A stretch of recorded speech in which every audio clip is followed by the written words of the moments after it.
கிறிஸ்துவுக்குள் அன்பான அன்பு உள்ளங்களை மீண்டுமாய் புதிய வாக்குத்தத்தத்தோடு உங்களை நான் சந்திப்பதில் நான் மிக்க மகிழ்ச்சி அடைகிறேன். இன்றைய நாளிலும் 19ஆம் தேதி 8வது மாதம் 2025ஆம் ஆண்டு செவ்வாய்க்கிழமை இந்த காலை வேளையிலும் நம்முடைய கர்த்தர் நமக்கு கொடுக்கிற ஒரு அருமையான ஒரு வாக்குத்தத்தம் ஏசாயாவின் தீர்க்க தரிசன புஸ்தகம் 43வது அதிகாரம் 2வது வசனம் இப்படியாக சொல்லுகிறது: நீ தண்ணீர்களை கடக்கும் போது நான் உன்னுடனே இருப்பேன், நீ ஆறுகளை கடக்கும் போதும் அவைகள் உன்மேல் புரளுவதுமில்லை, நீ அக்கினியில் நடக்கும் போது வேகாதிருப்பாய், அக்கினி ஜுவாலை உன் பேரில் பற்றாது என்று சொல்லி இஸ்ரவேலின் பரிசுத்தராகிய கர்த்தர் இந்த நாட்களிலே சொல்லுகிறார். அருமையான அன்பு பிள்ளைகளே, நம்முடைய ஆண்டவராகிய இயேசு கிறிஸ்துவை நாங்கள் சொந்த இரட்சகராக அந்த நாட்களிலே ஏற்றுக்கொண்டு அவரையே நம்பி அவரையே விசுவாசித்து இந்த நாட்களிலே அங்கே நடக்கிற வேளையிலே கர்த்தருடைய வார்த்தை சொல்லுகிறது: நீ தண்ணீர்களை கடக்கும் போது நான் உன்னோடு இருப்பேன் என்று சொல்லுகிற தேவன். அருமையான கர்த்தருடைய பிள்ளைகளே, இன்றைய நாட்களும் அவர் சொல்லுகிறார், நீ ஆறுகளை கடக்கும் போது அவைகள் உன்மேல் புரளுவதுமில்லை. அல்லேலூயா, சோத்திரம். அருமையான அன்பு பிள்ளைகளே, இன்றைக்கு இந்த வார்த்தையை நாங்கள் சற்று ஆராய்ந்து பார்ப்போமா இருந்தால், எப்படிப்பட்ட சூழ்நிலைகளிலும் நாங்கள் எந்த சூழ்நிலைகளிலும் கடந்து செல்லுகிற வேளையிலேயே ஆண்டவர் சொல்லுகிறார், நான் உன்னோடு இருப்பேன் என்று சொல்லி. அருமையான அன்பு பிள்ளைகளே, சங்கீதக்காரனாகிய தாவீது சொல்லுகிறார் சங்கீதம் 23, நான் மரண இருளின் பள்ளத்தாக்கில் நடந்தாலும் பொல்லாப்புக்கு பயப்படேன், ஏனென்றால் தேவரீர் நீர் என்னோடு கூட இருக்கிறீர் என்று சொல்லி இந்த நாட்களிலே சொல்லுகிற விதமாக இந்த நாட்களிலே நாங்கள் தண்ணீர்கள் மத்தியிலே நடக்கிற வேளையிலே, அருமையான கர்த்தருடைய பிள்ளைகளே, அப்படிப்பட்ட சூழ்நிலை இருந்தாலும் ஆறுகளை கடக்கிற வேளையிலே அவைகள் நம்மேல் புரளுவதில்லை.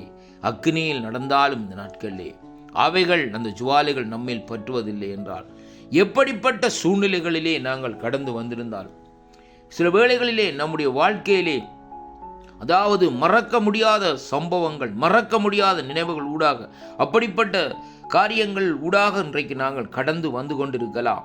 அருமையான அன்பு பிள்ளைகளே, ஆனாலும் ஆண்டவர் சொல்லுகிறார், தன்னை அறிந்த தன்னுடைய பிள்ளைகளுக்கு சொல்லுகிற ஒரு அருமையான ஒரு வாக்குத்தத்தம், நான் உன்னுடனே கூட இருப்பேன். உன்னுடைய சூழ்நிலை, குடும்ப சூழ்நிலைகள் அல்லது உன்னுடைய பிரச்சனைகள் அல்லது உன்னுடைய உபத்திரவங்கள், உன்னுடைய நெருக்கங்கள், அப்படியான எந்த காரியத்திலும் தேவன் உன்னோடு கூட இருந்து இந்த நாட்களை வழிநடத்துவார். பக்தனாகிய யோபை குறித்து வேதம் சொல்லுகிறது, அவருடைய சூழ்நிலைகளை நீங்கள் திரும்பி பாருங்கள். இந்த நாட்களே அவருடைய எல்லாம் இந்த நாட்களே அற்று போய்விட்டது. அவருடைய ஒட்டகங்கள், குதிரைகளாக இருந்தாலும் பிள்ளைகளாக இருந்தாலும் எல்லா ஐஸ்வர்யங்கள் எல்லாவற்றையும் இந்த நாட்களே அவர் இழந்து விட்டார். ஆனாலும் அருமையான அன்பு பிள்ளைகளே, எந்த சூழ்நிலையிலும் பக்தனாகிய அங்கே, அதாவது யோபு ஆண்டவரை இந்த நாட்களிலே நேசித்தார், ஆண்டவர் மேலே விசுவாசித்தார், விசுவாசத்தை வைத்தார். அந்த கண்மலையாகிய தேவனை இந்த நாட்களிலே விசுவாசித்த வேளையிலே அங்கே ஒரு சம்பவம் நடக்கிறது. என்னவென்றால், தேவன் அவரோடு கூட இருந்து அந்த சூழ்நிலைகளை தாங்கும்படியாக பலத்தை கொடுத்து நடத்தினது மட்டுமல்ல, முடிவிலே பார்க்கிற வேளையிலேயே மறுபடியுமாய் அவர் இழந்து போன எல்லாவற்றையும் மறுபடியுமாய் இரட்டிப்பாக பெற்று இந்த நாட்களை வாழும்படியாக தேவன் அவருக்கு நீண்ட ஆயுசை கொடுத்தது மட்டுமல்ல, அந்த நாட்களை கூட இருந்து நடத்தினார் என்று சொல்லி இன்றைக்கு நாங்கள் பார்க்கிறோம். அன்பு பிள்ளைகளே, நம்முடைய வாழ்க்கையிலே நடக்கிற ஒவ்வொரு காரியங்களையும், ஒவ்வொரு நிலைப்பாடுகளையும் குறித்து நீங்கள் கவலைப்பட வேண்டிய அவசியம் இல்லை. உங்களுக்குள்ளே ஆண்டவராகிய இயேசு கிறிஸ்து இருப்பாராயிருந்தால், உன்னுடைய குடும்பத்துக்குள்ளே அவர் இருப்பாராயிருந்தால், உன்னோடு அவர் இருப்பாராயிருந்தால், நீ எப்படிப்பட்ட சூழ்நிலைகளையும் கடக்கிற வேளையிலேயே, அந்த சூழ்நிலைகளுக்குள்ளே நீ நடந்து போகிற வேளையிலேயே கர்த்தருடைய கரம் இந்த நாட்களில் உன்னோடு கூட இருந்து நடத்துகிறதை இந்த வாக்குத்தத்தத்தின் ஊடாக இந்த நாட்களில் அறியக்கூடியதாக இருக்கும். இந்த வாக்குத்தத்த வார்த்தைகளை விசுவாசியுங்கள், கர்த்தரை விசுவாசியுங்கள், கர்த்தரை நம்பியுங்கள். அப்பொழுது நீங்களும் உங்களுடைய குடும்பம் ரட்சிக்கப்படுகிறது மட்டுமல்ல, அந்த நாட்களில் அவர் உங்களோடு கூட இருந்து உங்களுடைய வலது கரத்தை பிடித்து, பயப்படாதே, திகையாதே, நான் கர்த்தர் என்று சொல்லி இந்த நாட்களை சொல்லி உங்களை அவர் முடிவு பரியந்த நடத்த இந்த நாட்களிலே வல்லவராய் இருக்கிறார் என்று சொல்லி இந்த வாக்குத்தத்தத்தை பார்க்கிறோம். கர்த்தர் தாமே உங்களை ஆசீர்வதிப்பாராக.